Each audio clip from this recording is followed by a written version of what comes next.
Hi, I'm Susan Javinsky with Morningstar. Higher interest rates are generally a positive for retirement planning, but there are also some potential risk factors to be aware of. Joining me to discuss some of them is Christine Benz. She's Morningstar's Director of Personal Finance and Retirement Planning, and she's the host of the Longview podcast.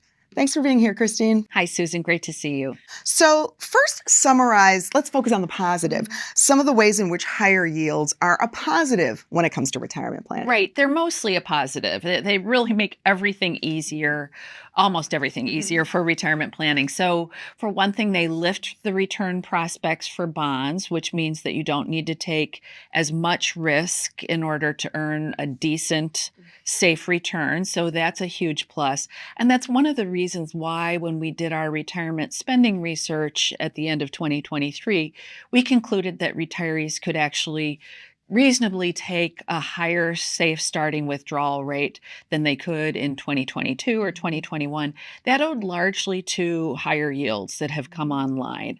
And so that's a huge positive. We also see positives for insurance type products like annuities. So for people who want to potentially augment what they're getting from Social Security with a very simple annuity product, those payouts have also lifted significantly because the insurance company takes these funds in and they need to invest them in something. Well, they can offer a higher payout if they know that they can earn a safe return on annuitants' money. So it's definitely a benefit for people from the standpoint of retirement portfolios and safe retirement income. So let's talk about some of the risks then that people should be attuned to in this sort of higher rate environment. Now, one of them you say is that today's higher yields could prove fleeting. So, what are the risks associated with that? Right. We're talking about potentially interest rates declining in the second half of 2024, right? So we might not even have to wait around that long. And so this is a benefit for you if you hold bonds, you at least benefit from rising bond prices in a period like that. Your yield might shrink, but your bond price gets elevated. That's a good thing as a bond investor.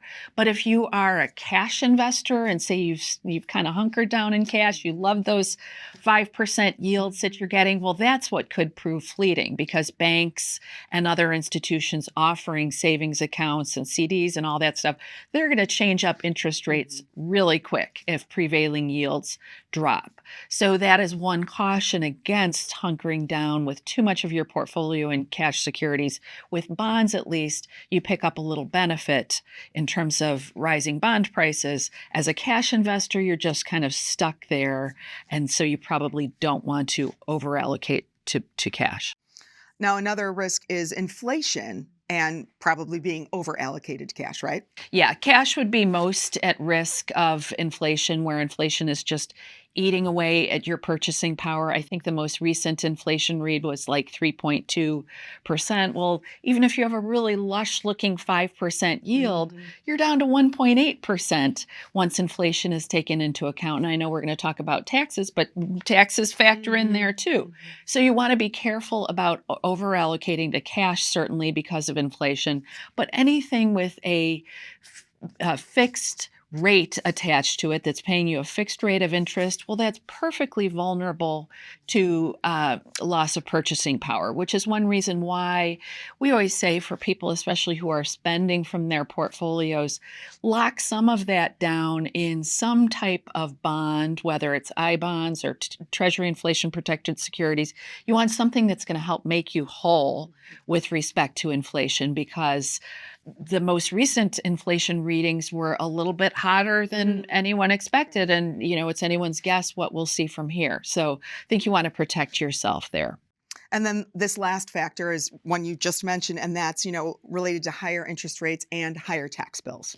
Exactly. It's a high class problem, right? But when we were in this mode where everything was paying, 1% if you're lucky, now that we're in a higher rate environment, well, that means bigger tax bills. And so I do think it bears paying attention to asset location, what types of assets you're holding where.